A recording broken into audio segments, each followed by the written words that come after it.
Welcome to History 3326 online or Modern African History.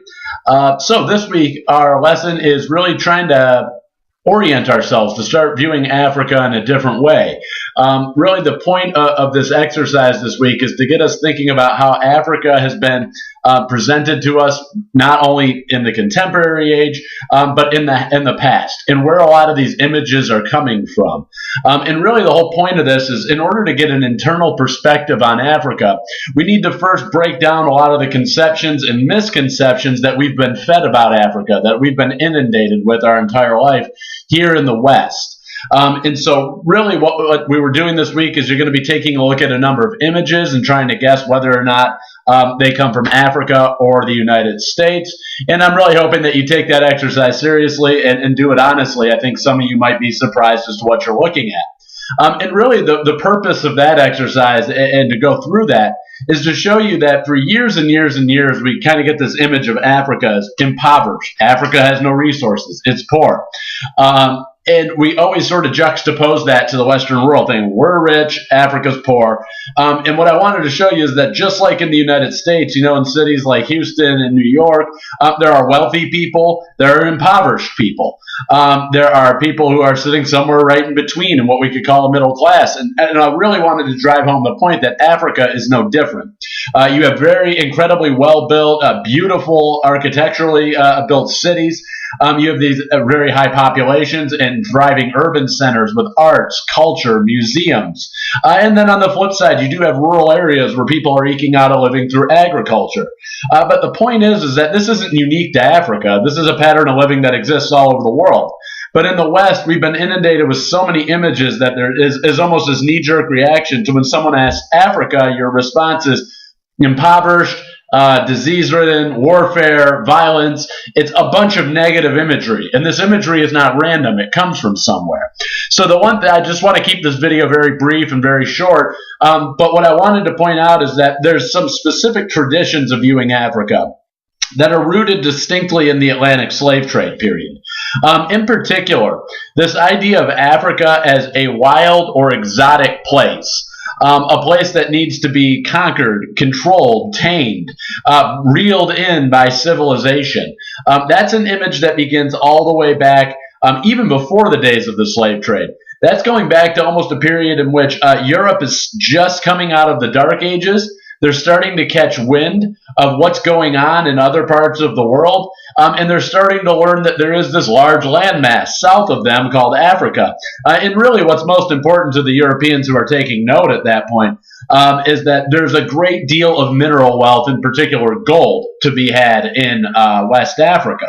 And so this is the type of place where it represents this unknown landmass. The Europeans from 1420 until about 1480 are just hitting around on the coastlines. And so really this tradition of viewing Africa as a wild and exotic place is rooted in the fact that Europeans had a hard time penetrating the interior and really understanding what it is they were trying to do business and negotiate with. Sorry, I got my cat here. But the purpose of this tradition of viewing Africa has sort of been passed down to us, in that we as children, through a lot of different types of media, this image of Africa as a wild place full of exotic animals is something that's driven home through a lot of children's media.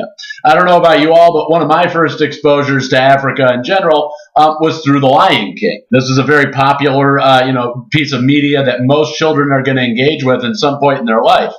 And what do we see in The Lion King? We see a pride of lions, obviously, talking lions, and they embody different qualities and whatnot. But then we have a talking warthog, we have talking monkeys, we have talking lemurs, and God knows what else. The idea is that, what that does is it reinforces this idea of Africa as nothing more than a land full of wild, exotic animals. And that tradition really starts from before the slave trade days, and then in the slave trading days, it kind of manifests itself with this idea. Europeans are coming with this sense of white supremacy or white superiority when you get around the Enlightenment period. And really they start to shift that view to where Africans themselves become little more than an exotic animal in this weird forested land of Africa. And so that was really an important lesson I wanted to drive home, showing some of the roots of that particular image of Africa.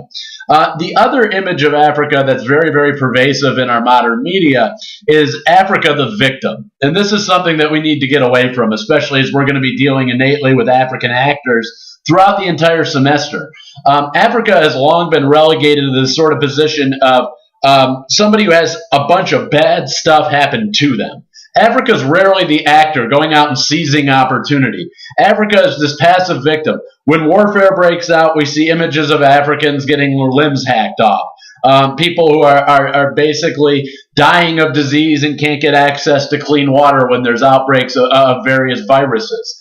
And the idea is this is reinforcing a long-standing idea that goes back to the slave trade as well.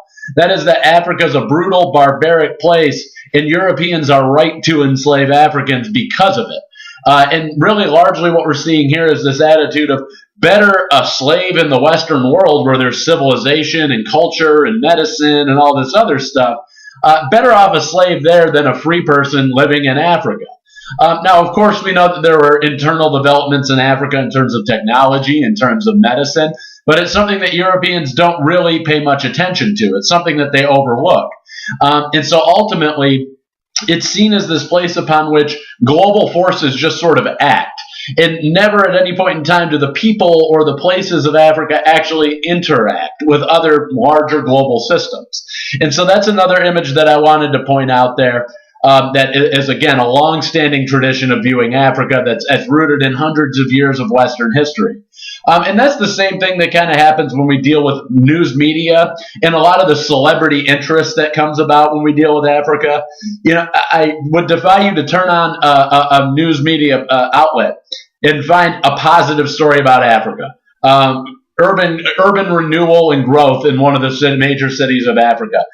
Interesting tech startups in areas in Africa. The kinds of things that might be focused on CNN, they just don't get focused on when you're talking about Africa. Anytime you see a story about Africa, it's warfare, pestilence, famine, disease, you name it, it's a negative thing, and it's just some sort of force acting on Africans. And the news media sort of doubly reinforce two really bad and pervasive stereotypes about Africa. And really what you tend to see is that there's two types of Africans being presented to American news viewers, and that is an African who is acting violently or an African who is the victim of violence. You're either the guy with the machete hacking people's limbs off in the streets, or you're one of the poor people getting their limbs hacked off. And again, this is just not a reality for the vast majority of people living on the African continent. This is a very selective gaze that we from the outside looking in choose to apply to Africa. And so that's something to be aware of as well. The last tradition of viewing Africa that I am going to deal with today is that of the white savior complex. This is really forming a lot of the Hollywood-esque kind of media that we see surrounding Africa. And this goes back to that tradition. Again, it ties in hand with this idea of Africans as passive victims. The same thing we're talking about in children's media, news media. It's the same thing in Hollywood movies. When you have a movie like Blood Diamond, the African character, yes, he's a good guy. Yes, he's a family man. He's morally upstanding. But if you look at what's actually going on in the movie, the character development is happening entirely within Leonardo DiCaprio's character, within the European character, the white character. He's the one who has to overcome a conflict. He's the one who has a change of heart. And he's the one who ultimately has to take an unwitting African in his own home and explain to him how a system works, explain to him how the world works. And he's really the guiding and driving force behind this film. And this is something that gets reinforced over and over again. Africans become background actors in Hollywood movies set in Africa so that there are people for the white saviors to come in and save. It's an African village is going to be burned to the ground, and a white person from the West comes in and somehow manages to help the people. Never do you see the people taking control of their own lives and stopping something bad from happening on their own. It's always viewed through this lens of, if Africans are a part of a story, they're just a foil or a plot point to set up character development for a Western or a white person. And so these are some of the things that we're left with dealing with Africa, and that's really the purpose of this week's slideshow. We need to challenge these things. We got to get rid of the imagery of Africa's nothing but lions and giraffes and elephants and hippopotami and crocodiles. Yes, these animals exist there. I'm not sitting here trying to tell you that these animals don't live in Africa. The point is Africa is so much more. It's a diverse, complex continent full of different nations with different ethnic groups, with different religions, different traditions, different languages.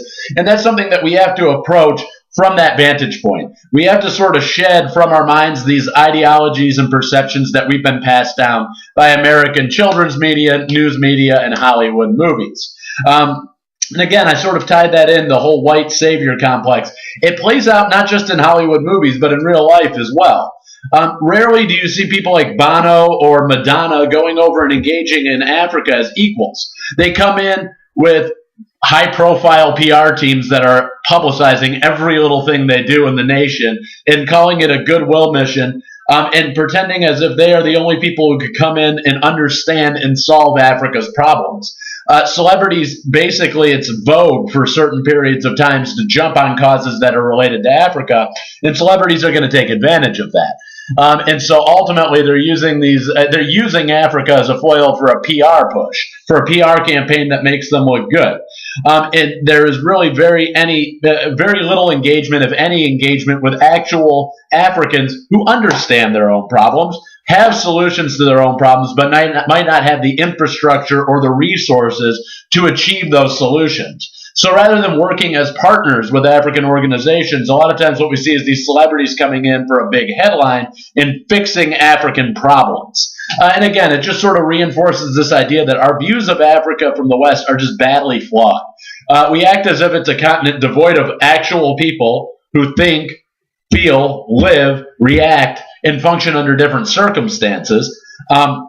We attribute pretty much anything bad we can think of to being commonplace across the entire continent.